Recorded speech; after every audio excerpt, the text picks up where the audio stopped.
My name is Vahid Esheraghi. I am the son of Enayatollah Eshraghi and Izzat Janami Eshraghi, and a brother to Roya Eshraghi, who were martyred in Iran on June 1983. Okay. Could you give us a little picture of your family? Who your father was, your mother, how many siblings you were, what kind of place you were born, what kind of life you had. Give us a little picture of your family, please. There was 5 of us in the family, 2 boys and 3 girls.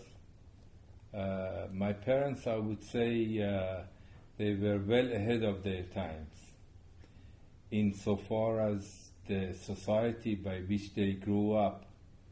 They were truly advanced in their thinking and in their broadness. Loving family, naturally. What was your father's job? My father worked for the National Oil Company. He had started as a sort of at the base level and had worked his way up to executives towards the end of his service. He was, however, he had to stop. He lost his job before he was actually retired, and did not receive any payment from then on. Yeah, we're going to get there. Now, tell me about the lineage. What's the lineage from your father's side and your mother's side to the Baha'i Faith? They were the third. Both of them are third generation born in a Baha'i family. That's the lineage. Did your mother work? My mother, no, was a housewife. Okay.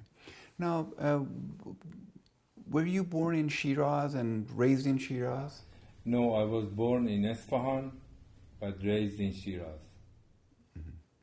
So, tell me a little bit about your childhood as a Baha'i child. How was your life? We're talking about before the revolution at this time. How was your life as a Baha'i child? There was always nothing that was outspoken, but you would feel the animosity, if you like, at school, and even at the primary school. I remember the teacher putting the pencil between the knuckles and placing it. You would feel that this was not just to punish you, but and occasionally saying Bad Babi or Sanduq Bulur and that sort of thing. Well, so basically you were singled out among other childs occasionally. At times. We had to hide. I had to hide, saying, the fact that I was from a Baha'i family, because I had to hide it. As a child, that was my strategy to survive, perhaps. And when you talked about these issues with your parents, what was the reaction? I don't actually remember ever talking about it. It wasn't. It was something that was known and accepted. They probably had their own issues of encountering this type of prejudices themselves. So during the years that you were growing up in Iran, is there any incident that stands out in terms of harassment towards you personally? No, pretty soon as I grew up,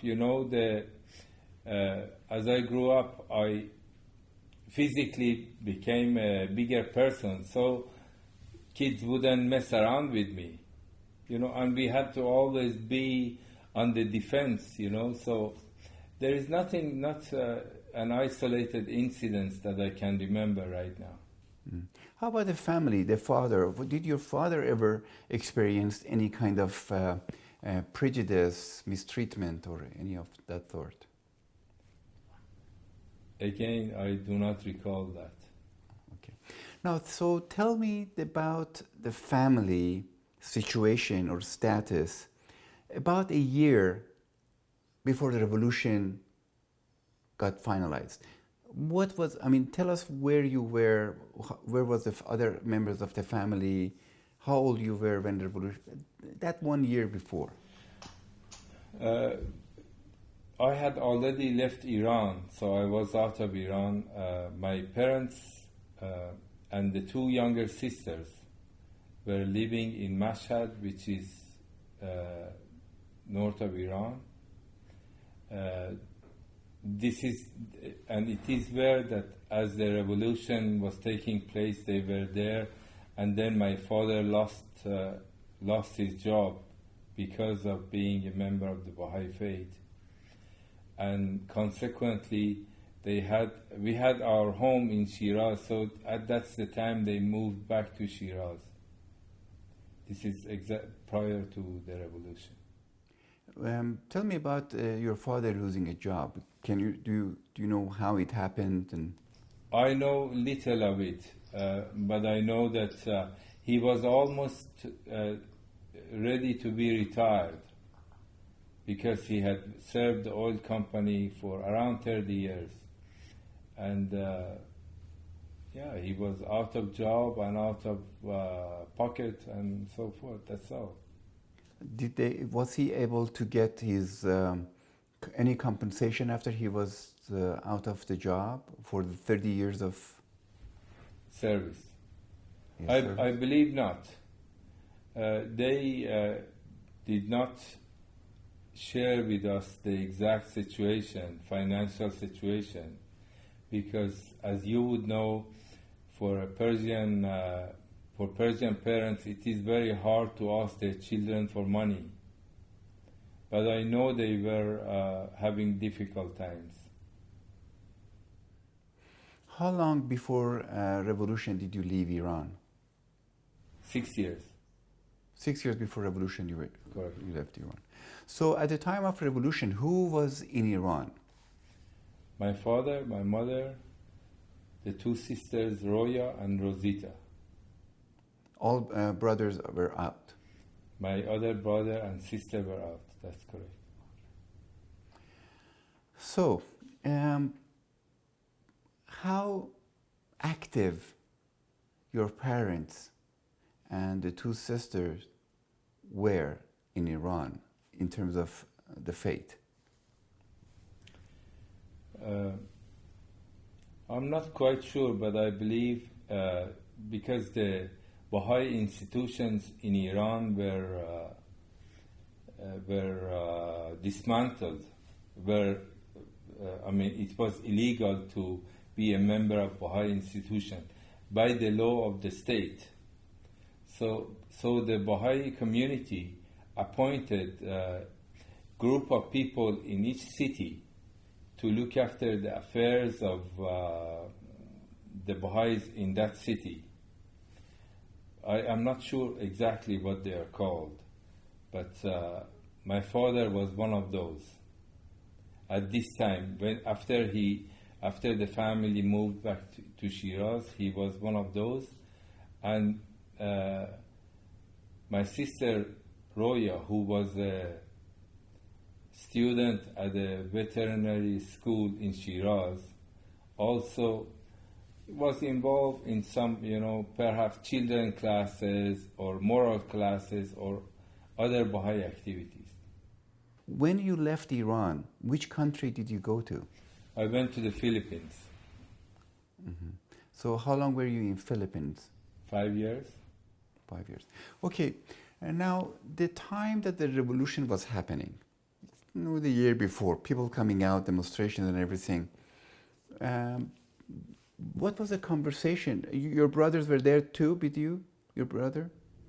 No, my brother was in United States, or went to United States, but Conversation between me and my parents, you mean? Yeah, I mean, general conversation between you and maybe your other Baha'i friends that they were in Philippines, and sometimes that you communicated with your family in Iran or your brother in America. What was the conversation? Was there concern? There was great concern and great uncertainty. And this is way before they were even imprisoned. This was concern and uncertainty, not knowing what's happening, and at the same time, they did not want to leave their home. They were born there, and they wanted to be in their home and live there. So they might have had an option to leave Iran, but they did not want to.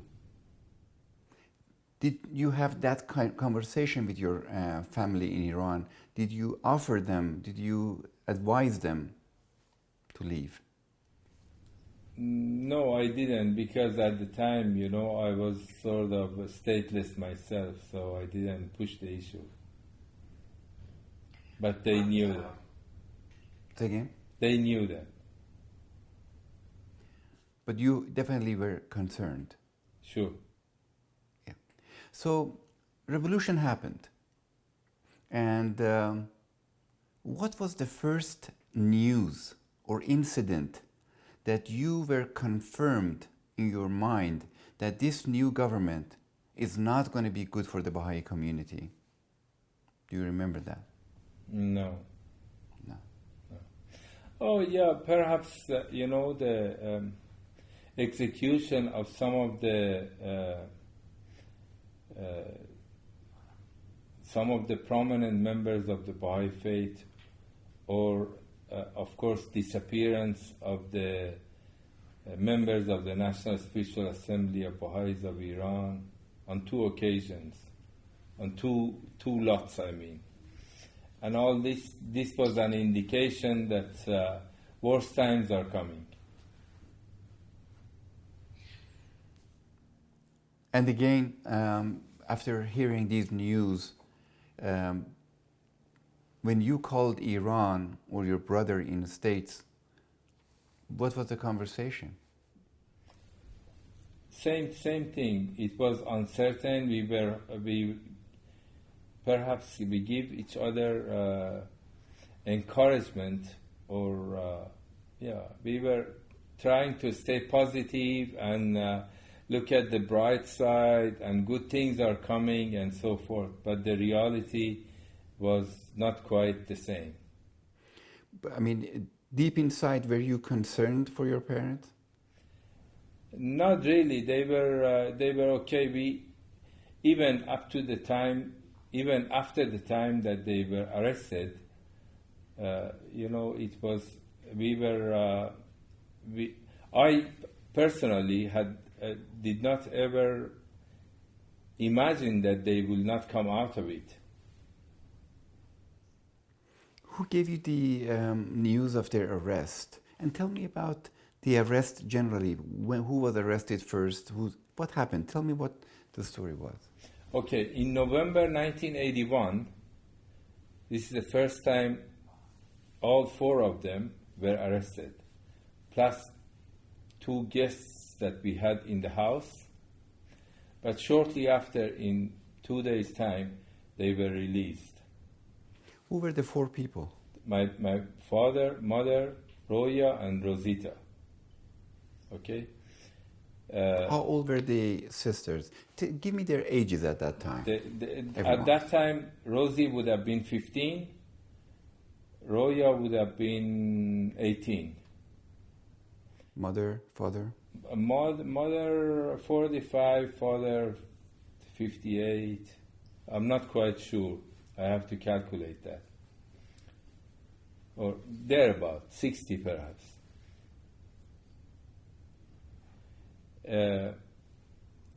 Anyway, so what happened? They got released in 1981. So in November. After how long? Pardon? How long were they in jail the first time? Oh, just 2 days or 3 days. And then in November 1982, well, one evening they were ready to have dinner, and group of revolutionary guards with their machine guns walk in and said they are under arrest. This time they arrested my sister Roya, my father and mother, and leaving the youngest sister Rosita, who was 16 at the time, at home. So, the three were gone, and Rosita was all along the link between us and them, because Rosita was we would communicate with her about their situation. And to this day, she is a tower of strength, as she was there. So anyway, they get, and of course, they were executed. My father, along with 5 other Baha'i men, on June 16, and 2 days later, Roya and my mother, along with 9 other Baha'i women, were executed. You mean there were altogether 11 women when they... They were 15 women. 10. Not okay.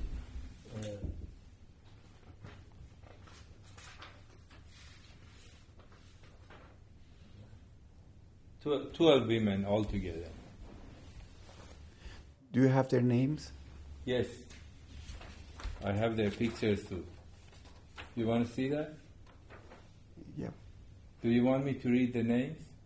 Please.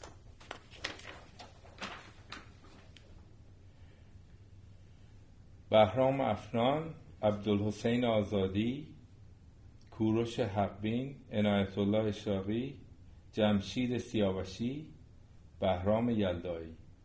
This is on the men who were executed 2 nights earlier than the women. The women were Mahshid Nirumand, who is also my cousin, Roya Eshraghi, which is my sister, Izzat Janami Eshraghi, my mother, Zareen Moghimi, Mona Mahmoud Nejad, Shaheen Dalband, Akhtar Sabet, Tahir Arjumandi, Siabashi, Simin Saberi, Nusrat Yaldai,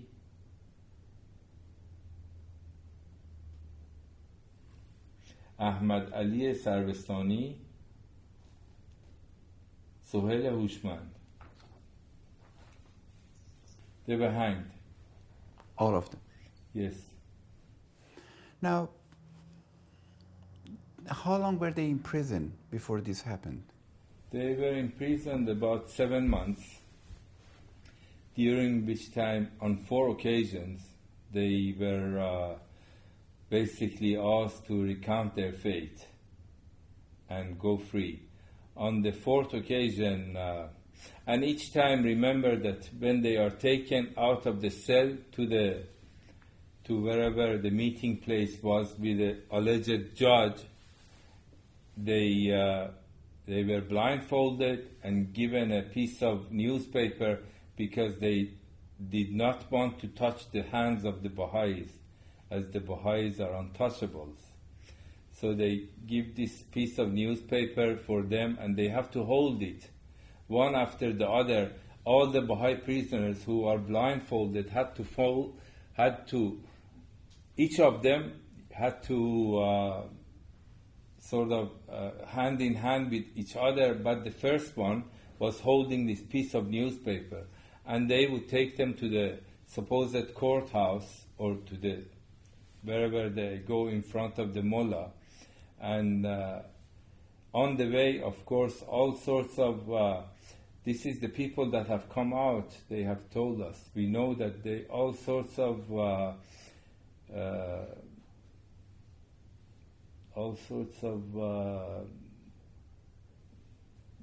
insult and abuse was happening on the way. So they go to in front of.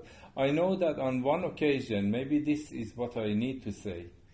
On one occasion, because the Baha'i prisoners were not allowed to have any communication with each other. So on one occasion, my father was in the front, and my mother and sister were behind sitting. But my father was not allowed to turn around and look. And so my mother and sister could see him in the front. And the judge turns around to him and says, he says that your wife and daughter is here. Do you want to turn around and see them? He says, yes. So they turn around, and the judge says, do you want to go see them and have a talk? So they go and, they embrace each other, have a talk. And then he calls them back. He says, you have a young family, and all you have to do is to say you don't belong to this faith, and go free, and we let you take your family too. He refused that. Then on the final occasion, he says, okay, if you have any properties of value, you can use it as a collateral for you and another property for your daughter and your wife to go out. And my father says, I only have a house that you know of. If that could be a collateral for all of us, well, otherwise, whatever is the destiny will be. So I think that was only a trick to see, because they used to do that to the Baha'is, to see what properties they have and, whether they can get hold of it. Now, during the time that they were in jail, what was the conversation between you and your sister at home? Oh, naturally, she would give us she used to go one day to visit my father and another day to visit my mother and sister. And this could take all day long because there is a long line of people, there's so much happening. But she was one of the only people.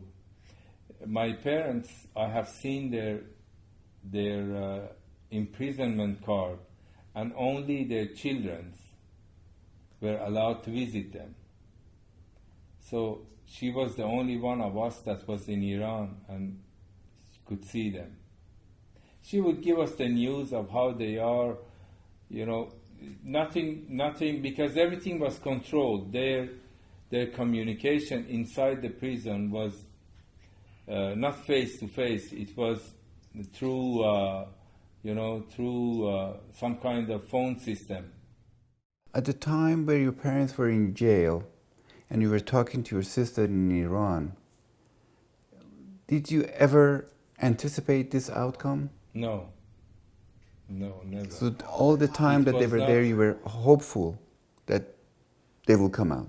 Absolutely. And it was quite a shock when it took place. Even they themselves did not know that. So they were never the court never gave them a verdict. Correct. That this is what we're going to do to you. Correct. As far as I know, they did not. I will tell you a little about Rosie at this point. Rosie was a link between us, but she was 16 or going 17 at the time. And few months, while they were in prison, after 3-4 months, Rosie wrote us a letter and mentioned that she's getting engaged. And for myself, it was quite a shock because, with the situation as it was not a time of joy. And then I learned through some of the Iranians who had escaped and come to Australia at the time that perhaps because they knew of a lot of Mujahideen's children who were in similar situation, and they were appointed a guardian by Islamic State, and the guardian would say, okay, marry whoever mullah they want, and they had to do that, or become a Muslim, and they had to do that. So I learned that this would be the situation, that she's getting married to avoid becoming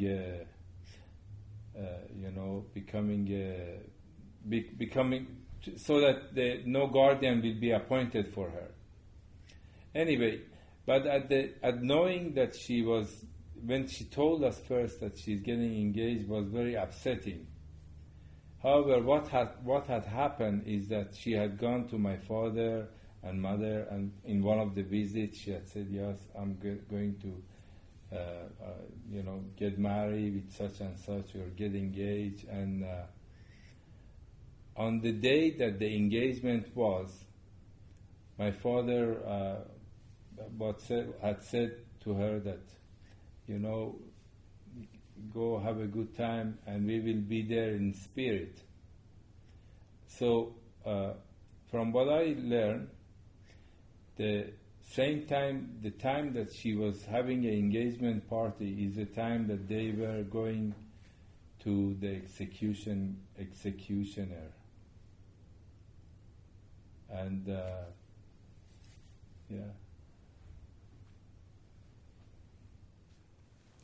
So basically the day after the engagement party.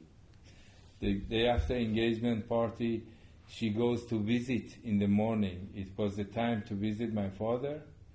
She goes there and they tell her to go to the morgue. And immediately she notified us with the telegram those days, saying that our father has been martyred. And she goes and the bodies on this occasion or the following day, when my mother and sister were executed along with those other 11 people, were not given to the families, and we learned that the bodies were dumped unceremoniously in a hole in Baha'i cemetery in Shiraz. So it's an unknown grave now.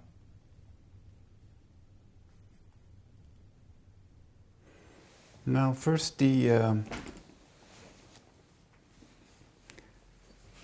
telegram came about your father, and how did the second news came to you? After receiving the telegram, I kept calling my sister because, it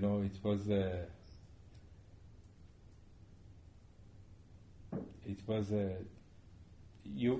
there was no, well, there was one other person in Australia that I know that had the same, whose father had been executed.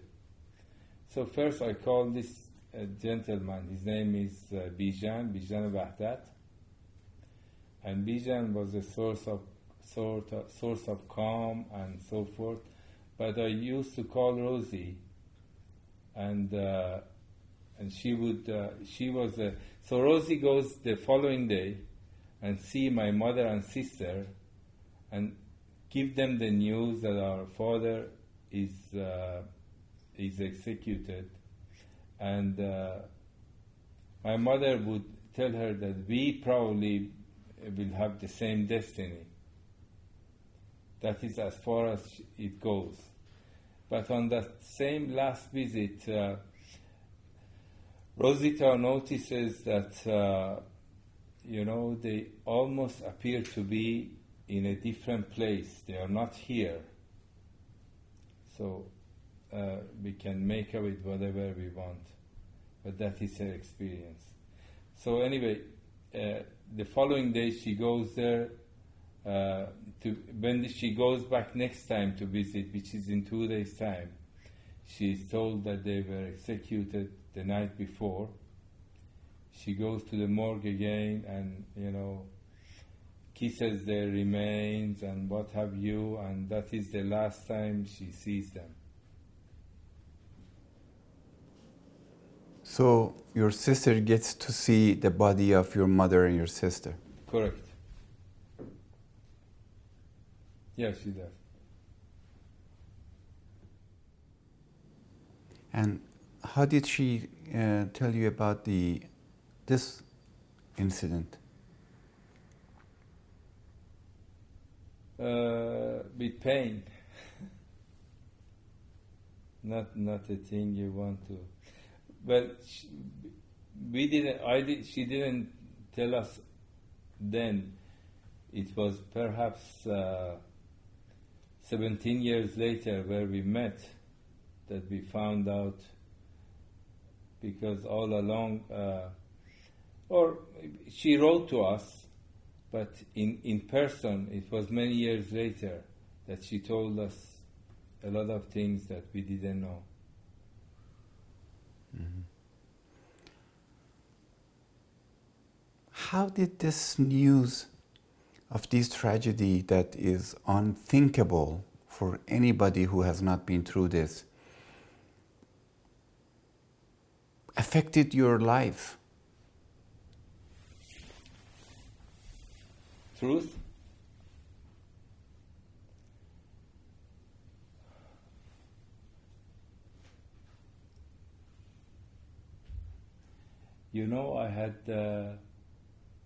I had shed all the tears that I had, and I remember being on my knees in the house I was living in North Queensland, and I begged God to relieve me because I did not want to live anymore. And thanks God that the agony was lifted. A breeze came through the door, and the agony of it was lifted. But I can say that the scar is always there. And perhaps for all those who are in the same boat as me, part of me died that day. How that affected my life, only God knows.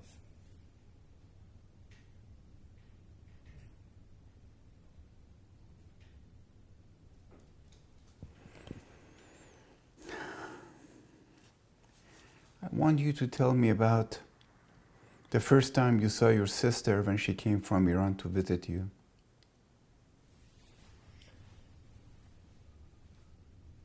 It was because she was the bearer of,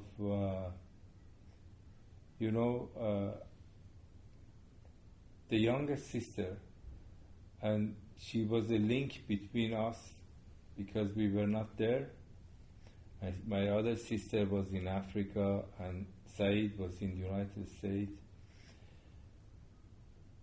And it was, it was such a joy to see her. And she had carried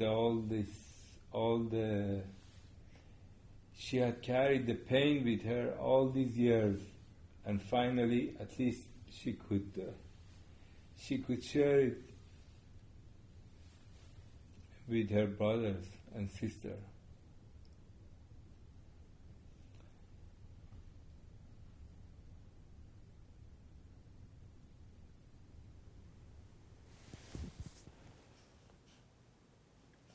I want you to take your time a little bit, but I want you to talk to me about more about, because your sister, we won't get to see her at this time to talk to her, so to us she is also a martyr for what she has endured in this. So I want you to paint a little picture of she being here at your presence, and you basically can see through her what you have lost in Iran. I want you to tell me a little bit, I want you to paint a picture for us about that encounter and the time she was here, and if you can, if you'd like. You know, we got together and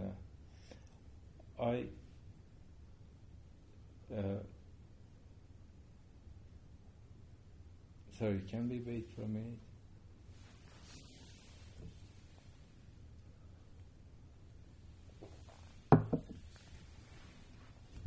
One of the things we learned when meeting her was that when the parents get arrested, my other sister, and then executed, she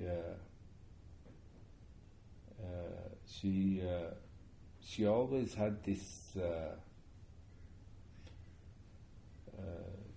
She has had this if you like, thought that why was she left? Was she not worthy of this? Why was she? So she had this. She had this feeling of being unworthy. So we had to just be together and share our love together and try to be more understanding of one another. You mentioned she has been a living martyr. I believe so. At this present moment, at this very moment, her husband is imprisoned in Iran simply because of her belief, because of their belief in the Baha'i Faith.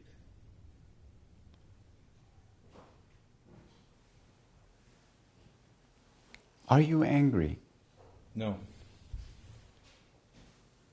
So what is it that you have in you? How are you reacting to what has happened to you?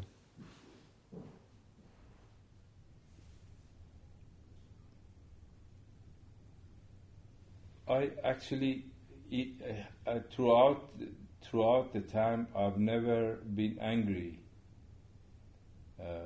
And maybe I should have, I don't know. But it just was never there. I couldn't produce anger.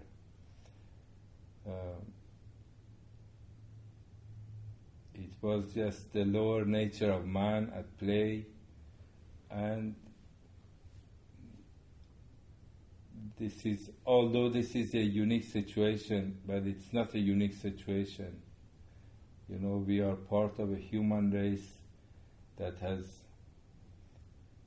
killed 150 million of its people in the last century for the betterment of the world. So there is no room for anger. It is unfortunate, but it is.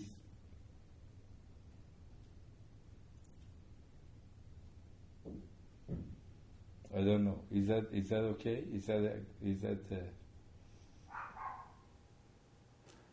Well, it's your feeling. I mean, now tell me about the reaction of the world towards what is happening to the Baha'is in Iran.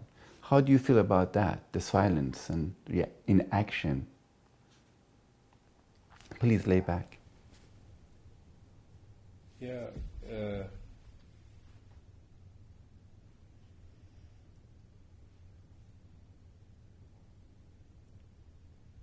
this is the world of duality.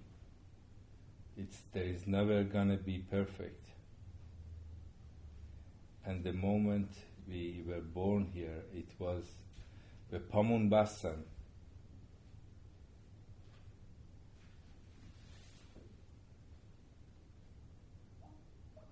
Are we there?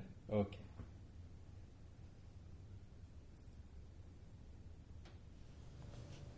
I'm here. Yeah. Continue, please. Yeah. So, don't worry about this goes off and on. Yeah, Just continue. So start this from beginning, there is please. no room for anger, Sure, we are here to make it better. But I think the nature of man, this is my personal view, and that we are in the world of duality. We have the choice of either being good or not be. And the order of the universe is that we are assisted in either way. So it is sad we have such a task in our hands to educate humanity to be good.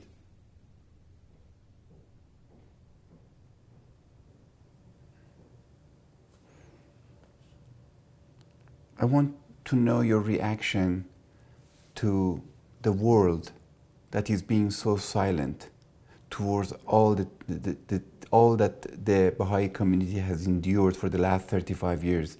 How is your feeling and your reaction to that?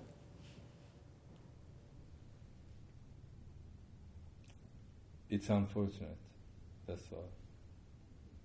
Unfortunate. Since in the film people will not hear my question, could you put my question into your answer? Because when you say it's unfortunate, we don't know what you're talking about. It is unfortunate that atrocities, especially to Baha'i community in Iran, is happening and the world is silent. It is very unfortunate.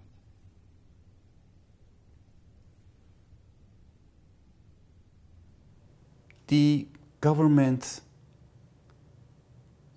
the agencies like UN, other stuff, they have not done as much as they should have. As a citizen of the world, what is your message to other humans, those who have not known about this, but now through this film they will know? What is your request? What are you asking them? What do you want them to do?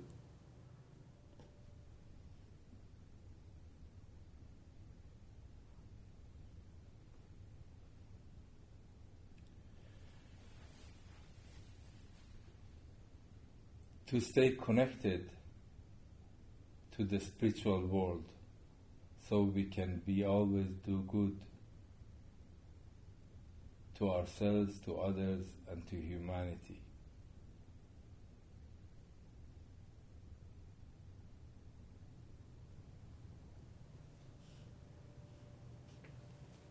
I want you to say what you said one more time, but this time put my question again. Say, this is what I'm asking the people in the world to stay connected spiritually, and that.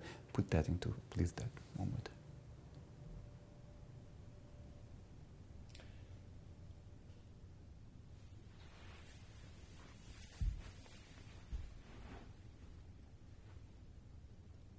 The only thing I can ask the people of the world is to stay connected and aware to life, to our Creator. And when we are connected, we always stay positive and we do good deeds. And this is the only way we can change the world.